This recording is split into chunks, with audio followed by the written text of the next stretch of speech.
Our next story is a reminder that Earth is a living, breathing, moving planet. It orbits the sun and turns on its axis. The winds blow, the waters flow, and what we often call solid ground is not. It shakes and it shifts, and that can be a disaster. Natural disasters inevitably take the form of a shocking and horrific manifestation of meteorological phenomena and terrain against our own concept of stability. The same bedrock that we take as immovable and unshakable, the rocks under our own feet, succumbs to the power of nature. It remains incredibly difficult to make absolute forecasts with certainty of exactly where, when, and how much they will occur, although our understanding of the mechanisms governing them does increase. What if the ground beneath your feet isn't as stable as it seems? Hidden forces slowly build, waiting for the perfect moment to strike. Then, in an instant, the Earth gives way. Landslides aren't random. They're disasters in the making. Here's how they happen. What causes landslides? Landslides are an interesting geological process where gravitational forces eventually overwhelm the frictional resistance holding rock layers in their stable positions on slopes. The Earth's surface under our feet is made up of several strata consisting of varied rock types and different geological materials. Most often, a weak geological layer, like a sensitive shell formation, evolves into a failure plane, thus making the slope unstable. A load of material placed above this plane is retained and suspended by forces of friction alone. However, after the equilibrium is broken with the help of external forces, the uppermost layer of Earth begins to slide downwards. Rainfall is one of the prime initiators of landslide events.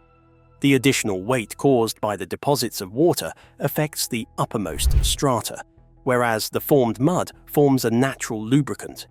This synergy of supplemental weight and lesser frictional opposition offers conditions that are conducive to the sliding displacement of the higher layers. Land degradation through deforestation is equally significant in inducing landslide susceptibility. Whereas intact vegetation root systems behave as natural moorings responsible for stabilizing the soil, their destruction brings about root putrefaction that eventually renders the land more susceptible to displacement. Seismic motion is another chief landslide causality mechanism.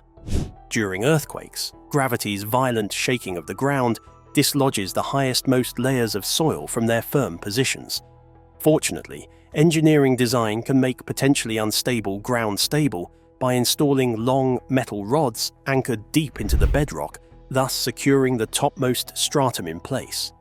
Some landslides travel at extremely slow speed, gradually undermining structural integrity as the substratum ground is increasingly warped over decades.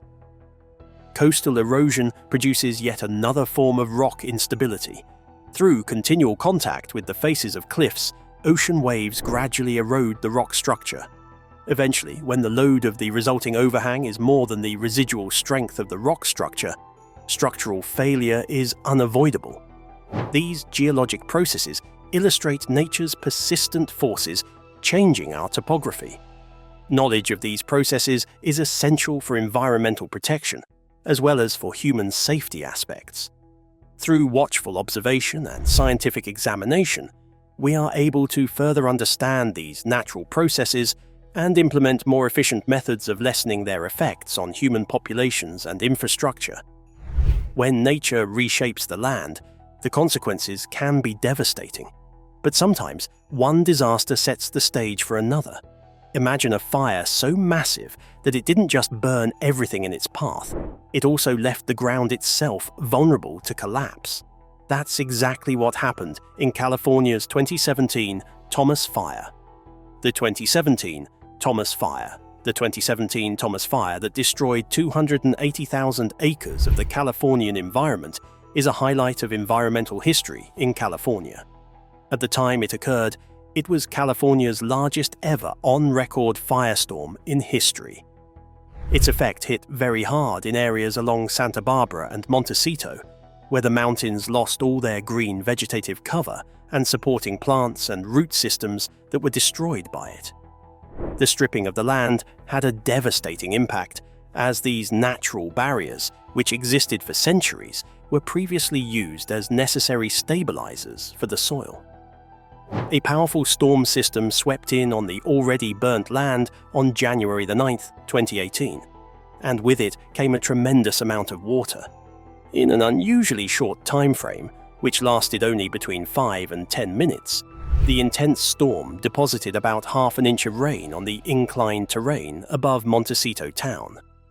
The intense and concentrated rain, coupled with the frightening reality that there was no plant life or root systems present to sufficiently hold down the loose dirt and soil, meant that catastrophe was all but inevitable. The impact of the storm was compounded many times over in this respect due to the extreme and brutal topography of the local terrain, as the steep mountainous slopes did not even provide any appreciable resistance to the rapid and precipitous rush of water that was so heavily laden with soil and debris. The consequences of this terrible ecological disaster highlighted the critical and essential role played by plant cover in soil stabilization, particularly in areas with great and steep elevation gradients.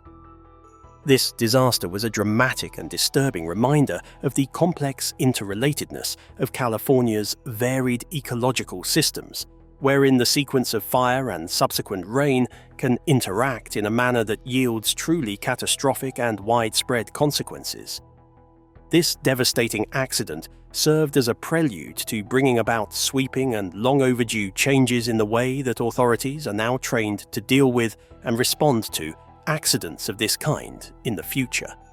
More attention is also being given to imbuing thorough emergency planning measures, along with establishing adequate environmental protection systems that are specially designed for areas that are likely to be struck by catastrophic fires.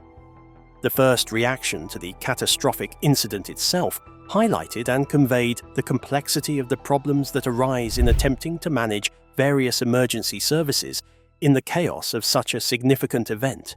Emergency management officials were working round the clock without a break, dedicating day and night to the process of evacuating individuals from the various affected regions, ensuring that all the individuals were safe and accounted for. At the same time, an environment and geology team rapidly and comprehensively evaluated the ground stability through quick inspections in order to identify any probable hazards that would further complicate the rescue operations. The rescue operation was also being disrupted by several factors, including the unfortunate reality that some regions had been made completely inaccessible, primarily due to the fact that the mountain roads in those areas were too narrow and had been cut off by the debris flows generated by the emergency incident. Despite all these myriad and serious challenges that presented themselves, the joint effort to respond efficiently was still capable of effectively reducing the casualties, although it should be mentioned that the economic damage caused by the disaster was indeed profound and extensive. In the years that followed the catastrophic disaster, the once stricken villages underwent a remarkable and miraculous metamorphosis that transformed their landscapes and safety measures. Local authorities took decisive action by installing extensive debris flow protection systems, which included well-designed reinforced catch basins along with sediment retention systems. These were significant structural upgrades, specifically installed with the purpose of catching and deflecting hazardous debris flows that might occur during future disasters, all aimed at preserving lives and protecting property from devastating damage. Additionally, the community itself witnessed the significant growth and implementation of early warning systems, which now provide residents with invaluable minutes of advance warning during potential debris flow events, thereby enhancing their safety and preparedness in the face of nature's unpredictability. The restoration of the natural environment has been nothing less than dramatic and spectacular in nature. Rising to the challenges posed, scientists and nature experts actively utilized a variety of advanced and innovative reforestation techniques. These techniques included the scientific identification of certain plant species that would not only hold the soil in place effectively, but also go a long way toward improving the native biodiversity within the region. The whole recovery process that was undertaken subsequent to the disastrous calamity included the strategic development of debris basins, which played a critical role, along with the introduction of advanced systems that were specifically meant for erosion control. These extensive measures helped ensure that the ecosystem was able to restore itself to its natural form, while at the same time providing additional layers of safety and protection from any future disasters. The significant success of all these different initiatives has helped to make the Montecito area a leading example of successful flood mitigation measures and exhaustive post-disaster environmental restoration efforts. The Thomas Fire and the resulting debris flow in its wake have left an indelible mark that is both long-lasting and far-reaching, well beyond the immediate confines of the affected areas. The incident had a profound and revolutionary impact on California's policy regarding the prevention of wildfires and the mitigation of future debris flow. The state authorities have implemented stricter and more comprehensive controls on development activities within the recognized high-risk zones, and they have also introduced new and necessary requirements for carrying out sufficient post-fire risk assessments. In addition to these legislations, the incident also led to serious and considerable advances in technology utilized in predicting debris flows, which has, in turn, increased the accuracy of predictions and enabled the issuance of early warnings to communities identified as being under threat. All these technological advances and upgrades in emergency preparedness and response programs have collectively assisted in saving thousands of lives, in addition to protecting properties within California's fire risk zones. At this moment in time, Montecito stands as a testament to both stewardship and resilience, a showcase for the capacity of its residents to persevere in the face of disaster. Despite some lingering scars of the disaster that initially had its genesis there, the robust response and the cleanup that ensued have left it, for all intents and purposes, a cleaner and much safer place to reside and conduct one's daily life. More than that, though, the environmental policies and disaster readiness throughout the state are currently being shaped by the valuable lessons that have emerged as a result of this disaster. The same process, this ongoing reminder, also serves to remind all those present of both nature's wrath and the resilience of the human spirit that moves individuals to rebuild and reclaim their environment. Debris flows. The ruinous effect of the disaster was clearly apparent from the outset. An astonishing total of 130 homes were completely flattened to the ground, rendering them totally destroyed and beyond any semblance of recognition. The loss of human life in this tragedy was also dire and discouraging, with 23 reported deaths, along with many others who suffered serious injuries in the accident. This specific tragedy is a deeply instructive reminder of the vital significance of why landslide incidents require strict attention and close examination, especially considering their alarming propensity to reoccur in certain geographic areas that are commonly susceptible to such natural phenomena. For the residents of Montecito, citizens witnessed an occurrence that would be recognized by geologists as a debris flow, an occurrence that differs greatly from the more common subsurface slides that are usually witnessed. In contrast to the more common types of slides that will fall as a coherent, homogeneous mass, debris flows are formed through a saturated matrix of fine-grained sediment particles that are mobilized. As these materials begin to move down a slope, they experience a sudden and forceful volumetric expansion, resulting in the deposit of mud, rocks of varying sizes, and even complete trees that may be swept up in the process. The fact that human settlements do exist in such varied and hazardous locations is rooted in a somewhat bold and straightforward irony. Human beings gravitate towards and often migrate into these very areas, sometimes directly beneath the shadow of sloping ground in regions highly susceptible to disastrous fires, for the very reason that such uneven topography instinctively seems so attractive and inviting. Yet, this impulse to dwell in these inviting but dangerous areas is permeated by an immense and pertinent risk that in no way may be dismissed or disregarded. There is a long and well-established principle known to geologists for many decades. If a slope has a gradient so steep that it becomes very difficult to make the climb to the top, then the logic is that a substantial quantity of rain can cause a slide activity to take place. On days when there is heavy rain, it is not uncommon to see surface water travelling quickly and forcefully down the sloping hillsides, actually cutting through the ground and forming many tiny channels commonly known as rills. These various channels that are present in the landscape constantly merge into one another over time, and because of this ongoing process, eventually large and complicated networks of watercourses filled with mud are formed.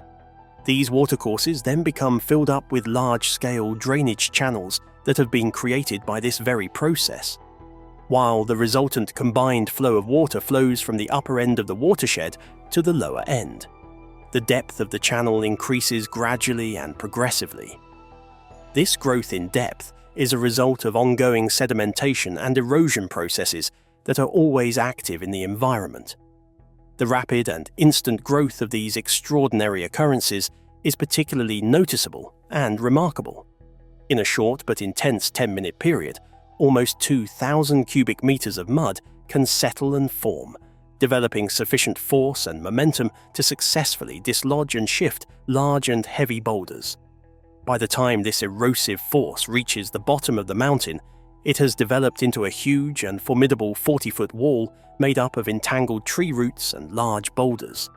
The magnitude of this phenomenon becomes even more mind-bogglingly huge when one considers the fact that the vast majority of these enormous boulders are roughly the same size as large sport utility vehicles, popularly referred to as SUVs, while there are also certain boulders that are actually much larger than the average size of most vehicles.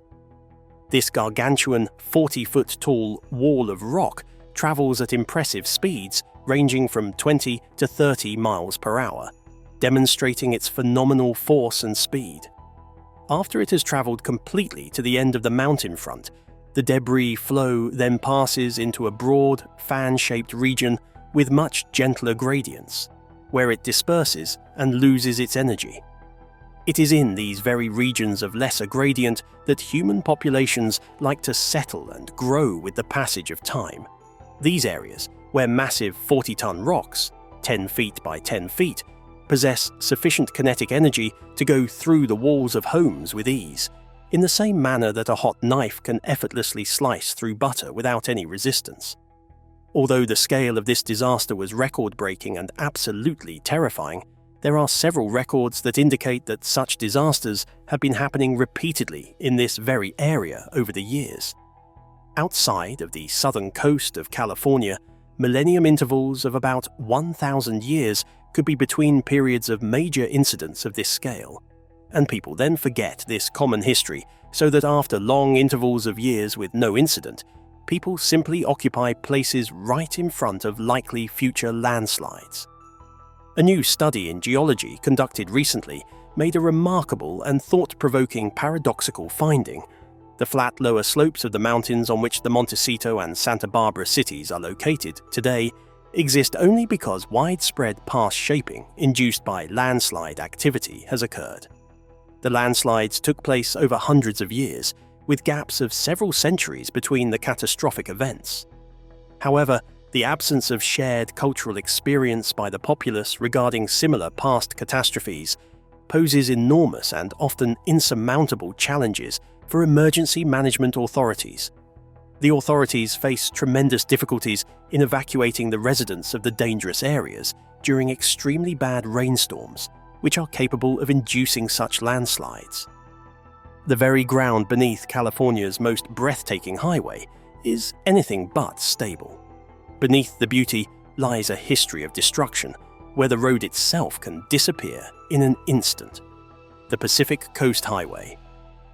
California's most legendary highway, the Pacific Coast Highway, is a ride to remember along America's west coast. From this ride, you will enjoy breathtaking views that have captivated visitors for centuries. The dramatic coastline unfolds before your eyes as a diverse tapestry of natural treasures that celebrate the raw energy and majesty of the Pacific Ocean. However, there is substance to this stunning sweep of road. There are spots where the road simply vanishes into thin air, and motorists find themselves bewildered and unsure of what lies ahead. The Mud Creek landslide has served as a humbling reminder of Mother Nature's might, having obliterated a lovely quarter-mile section of this important transportation corridor. The destruction after this disastrous tragedy presented unprecedented challenges to engineers and responders as a whole, who had the daunting task of reassembling this crucial artery in California's transportation system. Recovery itself proved to be a Herculean challenge that would take more than 12 months to complete at a cost of $54 million in state and federal money. This massive investment underscores the gravity of the situation and the highway's critical importance to California's economy and connectivity. The question plaguing engineers and transportation officials is, however, why this vital stretch of infrastructure chronically experiences such melodramatic failures. As the frequency and magnitude of the occurrence increase, there is the burning question: what measures can be initiated to avert these recurrent calamities and infuse permanence into this strategic highway? The section most prone to collapse. The West Coast is actively geological, as recurring tectonic forces continually mold its form. The vibrant region is the most intriguing representation of active plate activity on Earth because massive slabs of Earth's crust clash constantly in an ever-ongoing process. Plates clash together to develop a set of fault lines that pierce under the Earth's surface and build up into a comprehensive series of interrelating breaks within the crust of the planet. Along Big Sur's dramatic coast, we discover what geologists have found to be one of North America's most unstable and longest coastlines.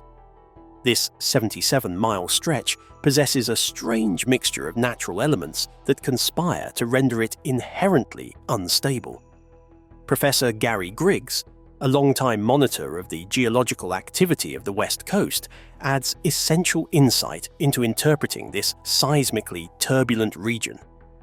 His active research has provided significant findings into the advanced mechanisms controlling the geological evolution of the region. The most vulnerable piece of infrastructure in the region may well be Highway 1, particularly on the Big Sur stretch. This primary highway has had a record run of hardship over the past few years. There were 2 distinct closures alone in 2024, one of which still has its effects felt to this day.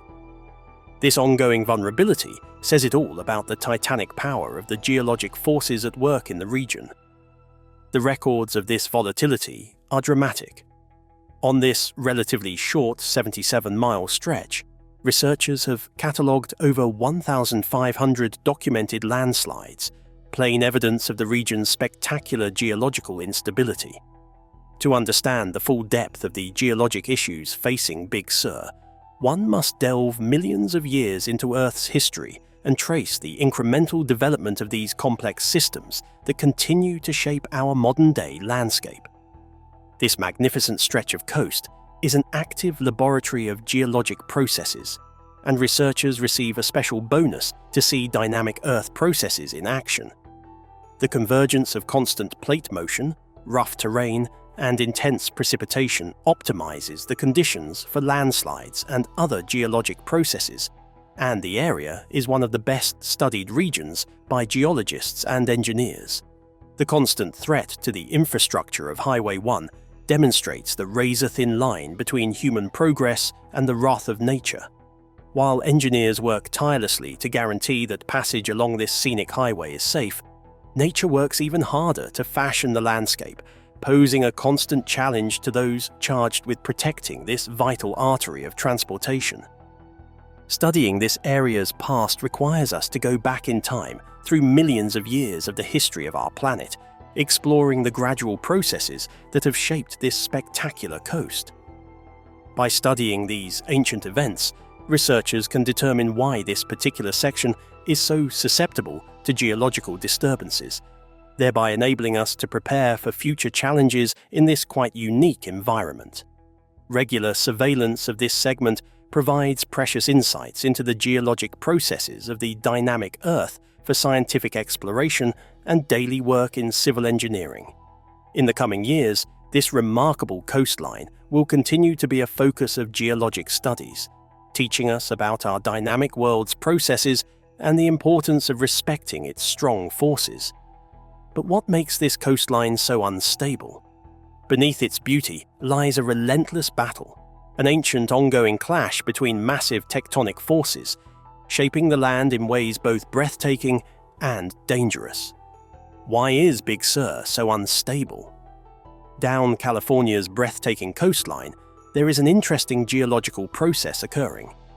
This landscape's characteristic rugged appearance is present due to a staggering process, an endless collision between two powerful tectonic forces. The Pacific Plate and the North American Plate collided in an endless dance, moving endlessly against one another in a sideways motion that has characterized this very special region over millions and millions of years. There is one section that is particularly significant amongst the rest, Big Sur, which is distinguished by its impressive geological characteristics. What makes this section stand out is the presence of a fascinating 65-mile segment of fault line that geologists have named the Big Sur Bend. This singular kink in the Earth's crust is a complicated area of heightened tectonic activity. The two massive plates collide here rather than sliding past one another, building massive pressure as they forcefully push against each other at this critical juncture. The land that was created has dramatic landscapes. The ongoing pressure and friction mean that there are unbelievably steep cliff faces that drop sheer into the ocean below. Enormous mountain peaks rise up, and their formation is a direct consequence of the colossal tectonic forces at work. In addition, the region exhibits an unusual variety of rocks that have been forcefully thrust up from deep within Earth's crust, creating a multifaceted mosaic of geological units. In sharp contrast, 30 miles to the north along the coastline is the Monterey Peninsula, with a decidedly different geologic terrain. There, on the ground, is a vast field of uniform granite bedrock, which is a single integrated mass of rock. On the other hand, Big Sur provides a virtual encyclopedia of geologic specimens and contains virtually all of the main rock types that one would see in an upper-level Earth science course. This motley crew of rocks is a large contributing factor to the inherent instability of the area. Geologists have a handy analogy whereby they describe this unique condition. Imagine slamming an auto windscreen with sudden impact. While the glass is typically unbroken, it forms numerous intricate cracks radiating from the point of impact. Likewise, Big Sur's intricate geologic makeup creates millions of fractures in the Earth's crust, giving the area its landscape of, though stable enough to harbour life and vegetation, bearing the distinct scars of fierce tectonic activity. This same mechanism of large-scale fracturing persists to this day, as the ongoing movement of the plates keeps this incredible coastal phenomenon geologically active. Why is the highway becoming more precarious? Big Sur, a coast renowned for the extreme geological fragility of its structure, has a complex environmental history that extends well beyond its underlying rock composition. The geologically unstable character of this shoreline has been a persistent condition throughout its existence, but the present situation cannot be fully understood by simply looking at the area's combination of rocks. Following Griggs's expert opinion, the environmental circumstances have been degrading at an appallingly fast rate, mostly as a result of human activities and their long-term impact. Building the highway itself was a pivotal moment in Big Sur's environmental history. Although engineers shifted gigantic volumes of boulders and soil during excavation during the project, they reshaped the overall structure of the landscape. A huge quantity of excavation created the ground surface area and developed areas of lost stability, particularly along sections that had undergone significant disturbances of the original natural layers of geology. Over the past few years, the area has been faced with record environmental stresses, as it has been subjected to the extreme impacts of climate change.